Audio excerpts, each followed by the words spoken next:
When we look at the world around us, we see a dazzling array of colors, shapes, and textures. But what we see is only a tiny fraction of the electromagnetic spectrum.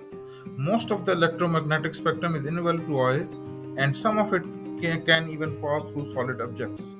Invisible eyes is the wavelength in the electromagnetic spectrum too short or too long to be detected by the human eye.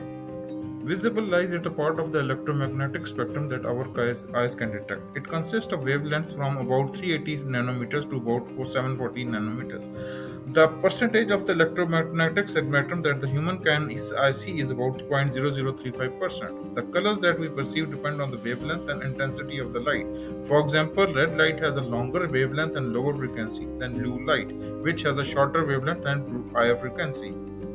Below visible light, there are radio waves, which have wavelengths from about 1 millimeter to more than 100 kilometers. Radio waves are used for communication, such as radio, television, and cell phone. They can also be used for radar, navigation, and astronomy.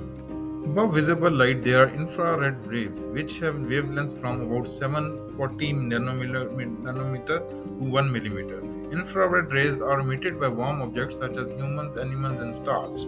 They can be detected by special cameras and sensors and are used for thermal imaging, night vision, and remote sensing. Beyond infrared rays, there are ultraviolet waves, which have wavelengths from about 10 nanometer to 380 nanometer. Ultraviolet waves are produced by the sun and other hot objects such as stars and black holes.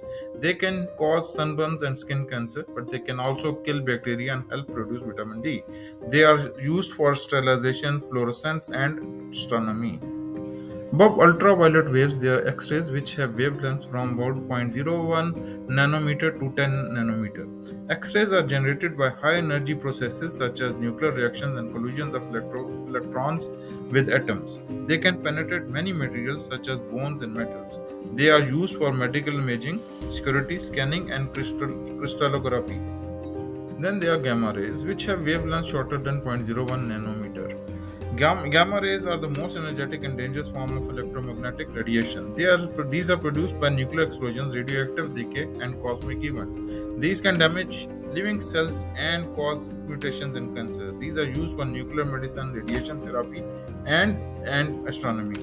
Seeing all the light at once would be overwhelming and confusing. We'd not be able to distinguish between different sources of light and types of lights, and everything would appear as a bright and chaotic mess.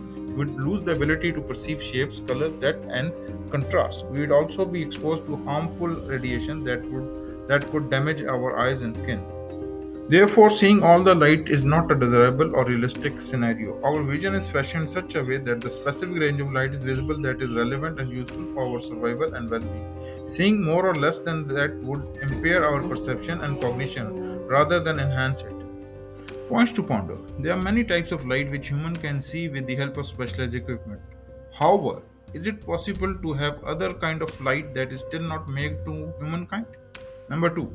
There is natural gear and sensors that prevents man from seeing much of light which can be greatly hazardous for life. Are these sensors specially catered for or just get developed? Think.